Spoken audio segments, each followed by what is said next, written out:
né? Vamos falar aqui de uma pessoa que eu gosto muito, a Luana. A Luana da El Shaddai Confeitaria acabou de perder sua mãe, não foi de Covid, mas foi de AVC.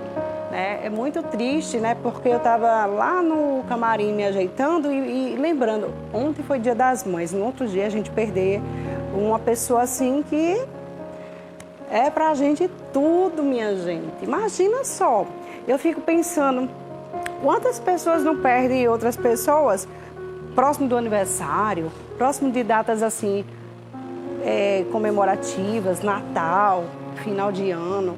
É muito triste, porque sempre aquela pessoa, naquela época, vai ficar mal, vai ficar para baixo, não vai aproveitar, vai sempre estar lembrando. Daí é muito, muito, muito triste. Mas, minha amiga, meus sentimentos para você, para toda a sua família. Eu sei que você deve estar muito mal mesmo. Nem consigo imaginar a dor que você está sentindo, não consigo. Mas eu sei que deve ser muito grande. E um beijo bem grande, um abraço bem apertado, tá bom? Mas olha, gente, agora vamos falar de uma doença autoimune que atinge cerca de 70 mil brasileiros. E para ajudar você a descobrir um pouquinho mais sobre como essa doença pode surgir, né, eu convidei hoje a reumatologista a doutora Alessandra Braz. Ela vai falar um pouquinho sobre essa doença, vai contar pra gente como que a pessoa pode adquirir, tudo isso. Lembrando que você pode participar através do nosso Zap. Coloca aqui o número, é o 98145-7570, tá? E aí você pode participar mandando sua pergunta, tá certo? Seja bem-vinda, minha amiga, tudo bom? Como foi o Dia das Mães, foi bom? Foi ótimo, bom dia. Coisa boa, bom dia. Fala pra gente o que é essa doença da lúpus. Bom, lúpus eritematoso sistêmico é uma doença autoimune, né, inflamatória, crônica, ou seja, é uma doença que você tem produção no seu próprio organismo de substâncias que vão agredir o seu cabelo, a sua pele, as suas articulações, e aí dessa forma a pessoa vai ter uma série de manifestações clínicas que vão desde dores nas articulações, manchas no corpo, até comprometimento de órgãos que pode levar a pessoa a ter que ser internada e trazer vários problemas de saúde na pessoa. Essa doença vem desde quando nascemos ou ela é adquirida com o tempo? Não, para que você desenvolva lúpus, você tem que ter uma predisposição genética, certo? E aí, alguns fatores ambientais podem, ao longo da vida, fazer com que essa doença, assim, se desenvolva. Então, o sol, algumas atividades, como o tabagismo, que é o cigarro, algumas infecções virais, não tem uma causa específica, mas pode acontecer ao longo da vida, alguns fatores no ambiente, numa pessoa com predisposição, desenvolver a doença. Então, assim, como que a pessoa ela pode saber, né, que ela está com essa doença? Ela vai começar a sentir o quê? Assim, só essa predisposição, essas manchinhas? E se ela achar que é outra coisa, e não, deixa pra lá, acho que isso deve ser outra coisa. Então, a gente tem um lúpus exclusivo da pele, e aí aparecem manchas, por causa dessas manchas, geralmente a pessoa procura um dermatologista. E tem um lúpus que a gente fala que é o eritematoso sistêmico, que ele vai afetar o corpo de uma forma bem generalizada. Então, normalmente a pessoa tem febre, tem perda de peso, aparecem alguns gânglios, começa a cair cabelo, dores nas articulações, e aí ele vai procurar um atendimento médico e é encaminhado geralmente por um reumatologista, que é o especialista que vai saber caracterizar através de exame clínico, exame laboratorial e dar o diagnóstico. Eu tenho uma amiga que ela tem lúpus. Eu acho que ela nem mora mais aqui.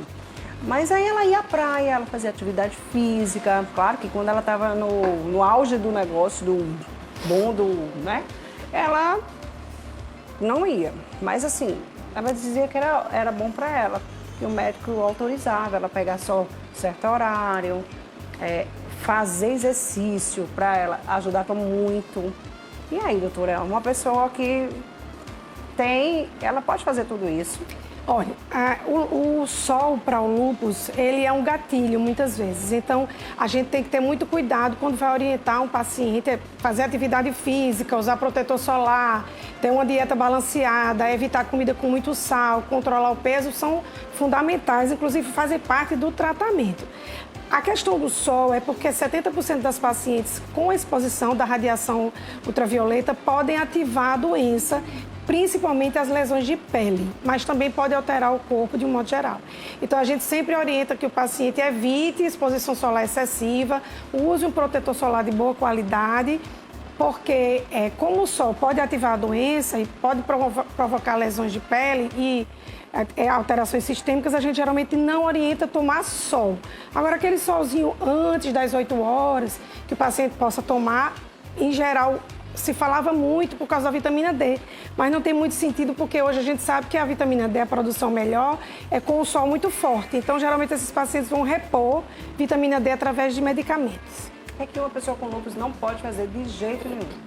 Uma pessoa com lúpus não pode fazer de jeito nenhum é deixar de ficar acompanhando o seu médico, né, reumatologista, geralmente, fazer seus exames regulares, principalmente porque o lúpus pode muitas vezes estar alterando o sangue, né, alterando as hemácias, os leucócitos, a imunidade, e você não está sabendo, e quando a doença desencadear, já está no estágio muito avançado. Então, tem que ter um acompanhamento regular, tem que estar sempre se alimentando bem, fazendo atividade física, para que evite formas graves da doença. A pessoa que não se cuida, ela pode ir mais rápido, né, doutora? Com certeza. Agora, me diga uma coisa, como saber se o lúpus ele está em atividade, né? Se ele está avançando? Bom, existem algumas características, como fadiga, né, muito cansaço, feridas na boca, as lesões de pele, queda de cabelo, dores nas articulações, falta de ar. Então, o paciente fica doente, né? Ele já sabe que tem a doença. Mal mesmo. Ele já sabe que tem a doença e ele normalmente procura a gente, né, o reumatologista, doutor, eu estou sentindo isso e isso. Então, assim, é muito importante que o paciente entenda que ele não pode negligenciar e ignorar os sintomas, porque às vezes a doença dá os sintomas iniciais, a gente consegue contornar a situação e evitar internamentos, evitar casos mais graves da doença. Agora, uma pessoa que tem lúpus, que tipo de exame ela tem que fazer para que ela possa realmente ter a certeza que ela está com a doença?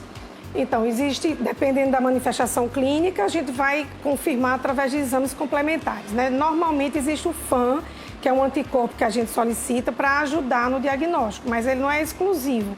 Então, além desse anticorpo, né, esse exame que aparece no sangue das pacientes que têm lúpus, a gente vai pedir outros anticorpos para caracterizar o tipo de acometimento.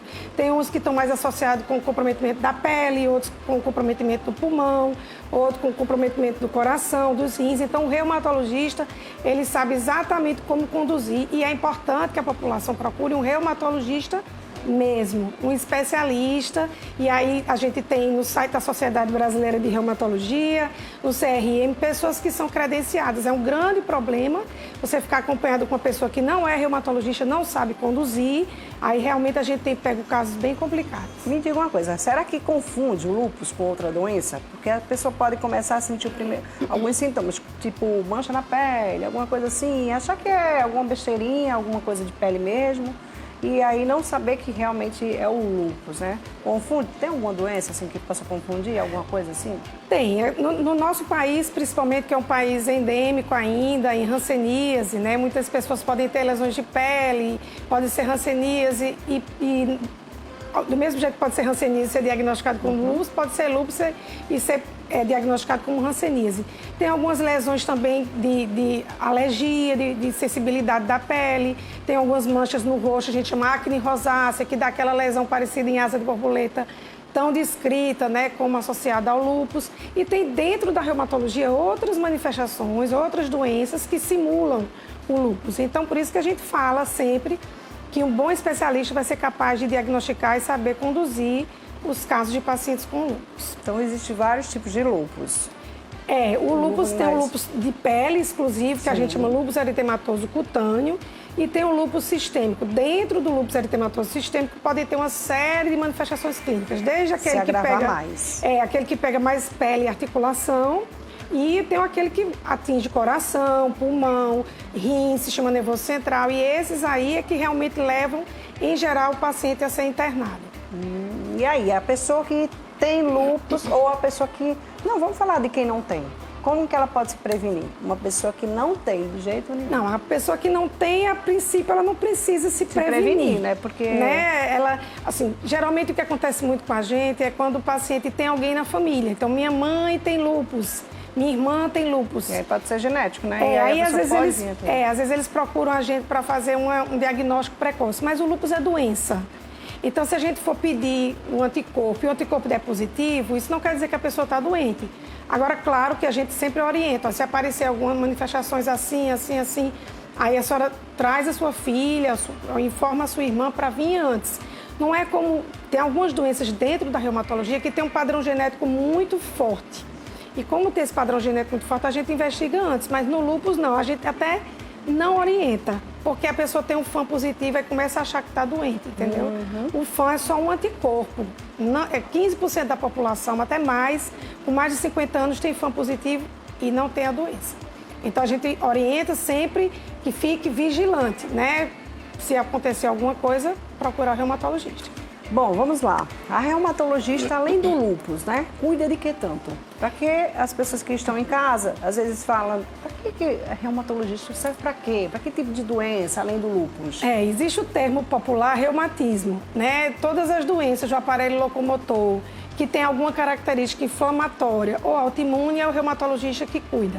Então, osteoporose, artrite reumatoide, osteoartrite, que é a artrose, né? A fibromialgia, que é uma doença muito também discutida hoje em dia, o lúpus, a eritematoso sistêmica, a esclerose sistêmica. Então, doenças autoimunes e doenças do aparelho locomotor, que a gente fala, articulação, ossos e músculos, que não sejam de natureza cirúrgica ou traumática, como acontece na ortopedia, é da reumatologia, a gente que cuida. Gota, dores na coluna, bursite, tendinites, o reumatologista sempre... Então, todo tipo de ite vai para... As ites do aparelho locomotor são conosco. Muito bom. Tá aí, gente, né? Eu acho que a gente já conversou bastante sobre o lúpus, eu acho que não tem mais o que perguntar. Tem só a questão do tratamento, né? Lembrar que o Sistema Único de Saúde fornece algumas medicações. A gente tem no Hospital Universitário o Centro de Referência, na Paraíba, onde a gente tem tanto atendimento ambulatorial quanto leitos de enfermaria. E a gente é um centro hoje nacionalmente reconhecido, tanto pelo acompanhamento das pacientes como por fazer pesquisa. Então, orientar a população a procurar sempre o especialista, porque as doenças reumatológicas elas podem ser simples, mas podem ser extremamente complicadas. E aí depois, muitas vezes, a gente só pega a sequela. Pois é, muito bom, bom demais. Obrigada, viu? Olha aí, sexta-feira, gente, foi um dia, assim, de muita alegria. Todos aqui no programa ficaram muito felizes.